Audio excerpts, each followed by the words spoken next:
Tonight, Ferguson descending into chaos with looting, vandalism, and violence in the streets. Now, as police crack down on protesters, residents remember a very different city than the turbulent scene being broadcast around the world. How did things spiral so out of control? ABC's Alex Perez is on the ground in Ferguson tonight. Alex. Hey, Juju, it has been a crazy night here in Ferguson. At one point, my crew and I were in the middle of a group of protesters when we heard 3 gunshots come from the crowd. We had to drop to the ground to get to safety. Many of these protesters are angry and they don't plan on going home anytime soon.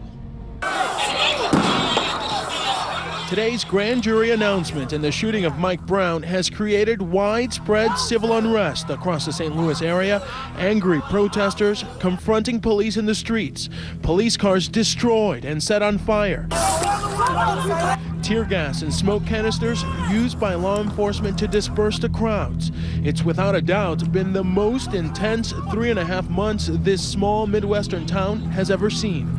Last week, Governor Jay Nixon declared a 30-day state of emergency in anticipation of the very unrest we are seeing in the streets tonight. For residents, it's been a traumatic lead-up that's created deep divides. It could have been me down there dead. It could have been me shot, laying in the street. And, you know, my killer walked free. Michael Brown's friend, Dorian Johnson, was with him in the minutes before the shooting. Tonight, he says, no indictment, no justice. It's hurtful to think that someone can be murdered and, you know, their killer walk away free. The days leading up to today, the town has been on a virtual lockdown. Stores appear closed because businesses have boarded up their windows in fear. We look abandoned here. Pretty much in prison. Sports fields and playgrounds look like ghost towns, all devoid of life because the Florissant School District officially closed for the rest of the week.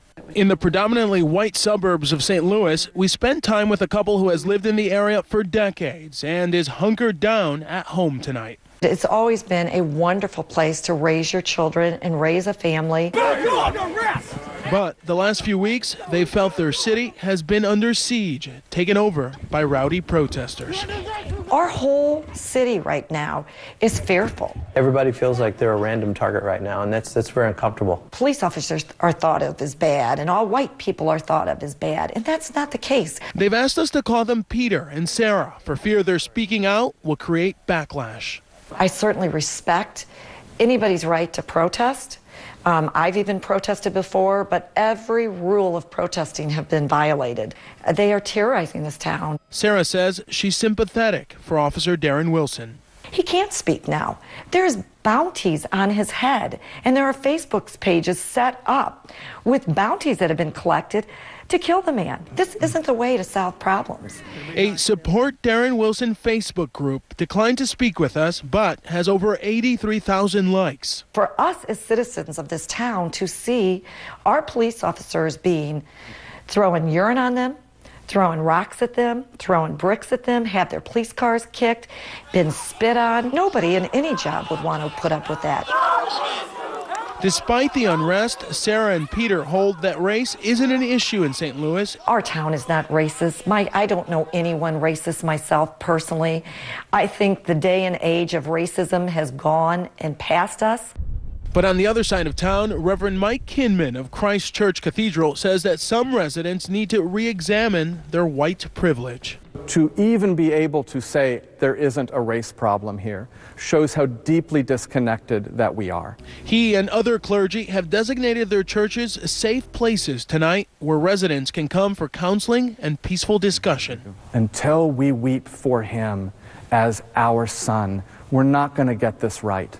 No justice! No peace! 29-year-old Darren McKesson of Minneapolis is one of the out-of-town protesters who has become a central organizer in Ferguson since August. We met up with him this weekend. People are upset about black lives being destroyed in America, and people of all races and kinds are coming out to be a part of this movement. To combat the unrest seen in August, DeRay has been training would-be protesters on peaceful demonstration tactics for weeks, preparing for this evening. In community centers, protesters have been learning how to go limp if detained by police to mitigate violence and injury. There's no stress, no fear, no weight right now because we know we're on the right side of justice. A public schools HR director, McKesson, has created a newsletter of protest news, tweets, and meetups that keeps 8,000 subscribers updated with the latest information. If it were not for Twitter, Missouri would have convinced people that we didn't exist. This evening, he released an open letter on behalf of the protesters. For 108 days, we have continuously been admonished that we should let the system work and wait to see what the results are. The results are in, and we still don't have justice. This is it, y'all. Hold it down. Hold it down. Back at the police station, where Haiku heard the no indictment news earlier this evening, he vowed to stay all night with other protesters to voice their dismay. It means it's legal to kill unarmed kids. I don't care if he was 18. That was a kid, fresh out of high school. And that message to the world right now is that it's okay to kill us. There's no telling when the unrest will end and when the healing will begin. And you can pretty much hear police sirens every couple of seconds here in Ferguson tonight. There are hundreds of police officers on the ground and hundreds of protesters. They're preparing for a long night ahead here. Juju? Thanks, Alex. A town under siege. Thanks for your report. Stay safe.